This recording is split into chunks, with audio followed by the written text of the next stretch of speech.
Ola de asesinatos políticos en Veracruz. Y es que, ¿desde cuándo la política se volvió una causa de muerte en México? ¿En qué momento servir al pueblo se convirtió en una sentencia? Y es que lo que antes era una lucha por ideales, hoy es una batalla por sobrevivir.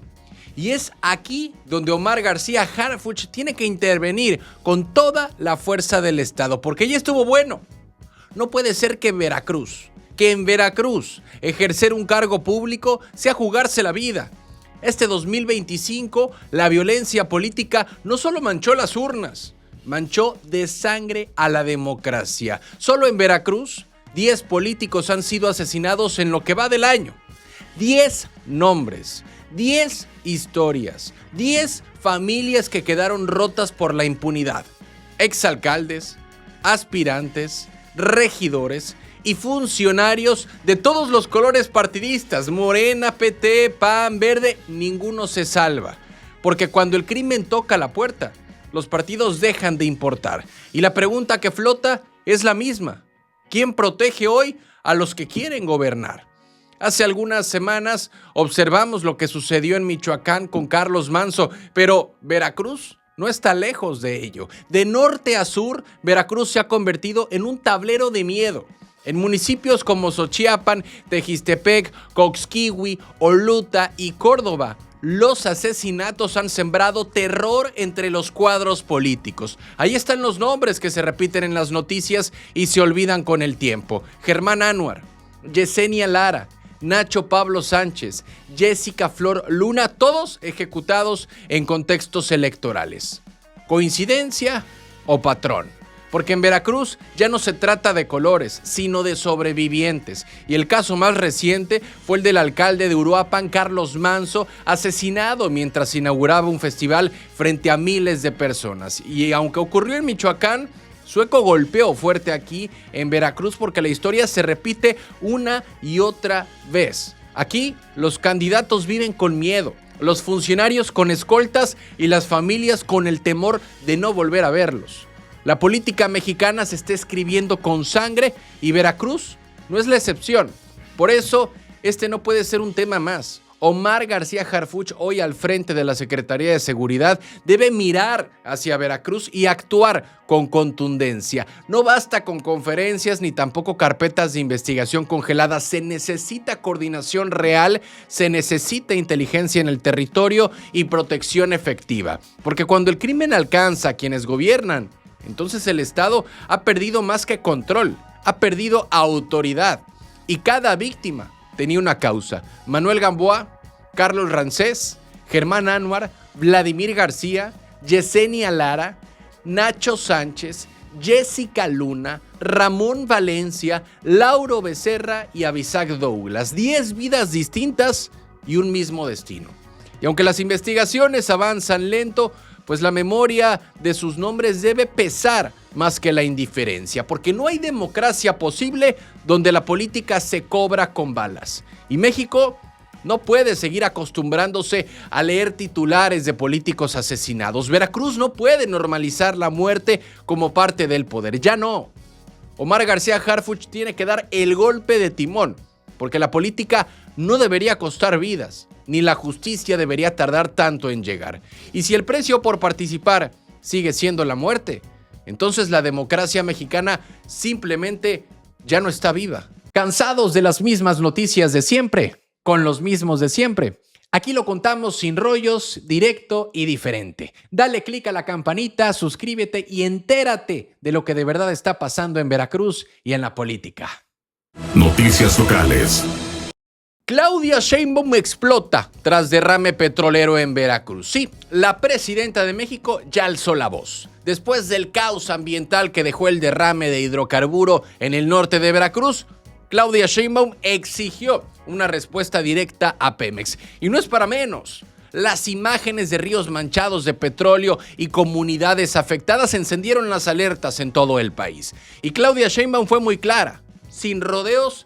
Dijo que Pemex deberá presentar un informe completito sobre lo ocurrido, explicando cómo, por qué y en qué condiciones se originó la fuga, porque si bien el fenómeno meteorológico fue severo, la magnitud del daño ambiental no puede quedar solo en manos del clima. El derrame se registró durante las recientes inundaciones en la zona norte del estado y afectó al río Pantepec y a otras corrientes de agua que abastecen a decenas de comunidades. Según la versión oficial, la ruptura se habría provocado por el exceso de lluvia, pero la propia mandataria pidió revisar las causas a fondo.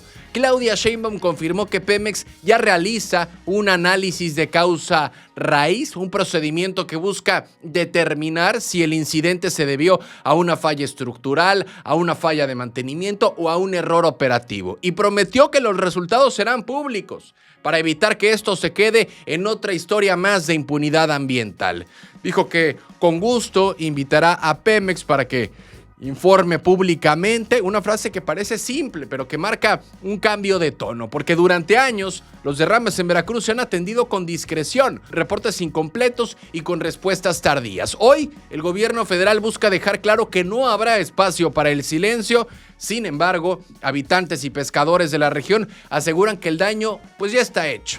El agua contaminada, los peces muertos y los cultivos afectados son pruebas visibles de una herida ambiental que no se borra con boletines ni conferencias. El norte de Veracruz es un territorio clave para la industria petrolera mexicana, pero también una de sus zonas más castigadas. En menos de 2 años se han registrado al menos 3 grandes derrames en Papantla, Ojital Viejo, Naranjos, Poza Rica y Álamo. Las fugas de hidrocarburos se han vuelto casi rutina y aunque Pemex siempre asegura haber controlado las emergencias, los pobladores cuentan otra historia. Una historia de abandono y una historia de contaminación permanente. Solo en el 2024 y 2025, Veracruz se ha enfrentado una serie de incidentes graves. Primero en Papantla, con un derrame que contaminó el río Cazones, luego en Naranjos, Poza Rica, donde se recuperaron más de 180,000 litros, y el más reciente, en Citlaltépetl, donde las lluvias rompieron un oleoducto de 30 pulgadas. El resultado: el hidrocarburo se extendió hasta el río Pantepec y alcanzó zonas cercanas a Tuxpan, afectando fauna, flora y salud pública. Mientras Pemex activó su plan Marina para contener el desastre, pues los pobladores insisten en que la respuesta fue demasiado lenta. Ahora, Claudia Sheinbaum busca que Pemex rinda cuentas, no solo para limpiar la zona, sino para evitar que vuelva a ocurrir. La presidenta pidió garantizar que los sistemas petroleros estén preparados para resistir las lluvias intensas, los deslaves o las inundaciones, porque si algo dejó claro esta tragedia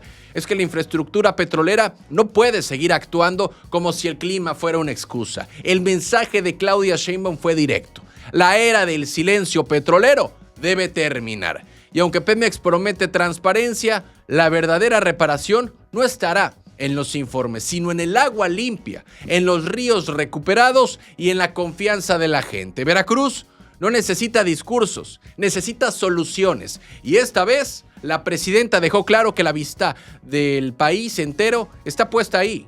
Noticias locales. Pati Lobeira se gana su estrellita. Y es que parece que la actual alcaldesa de Veracruz se llevó su estrellita como cuando haces bien la tarea en la escuela. Y es que la gente de HR Ratings acaba de ratificarle al Ayuntamiento de Veracruz la calificación de AA+ con perspectiva estable. Una nota que en el mundo financiero equivale a decir: vas por buen camino. Y no es poca cosa.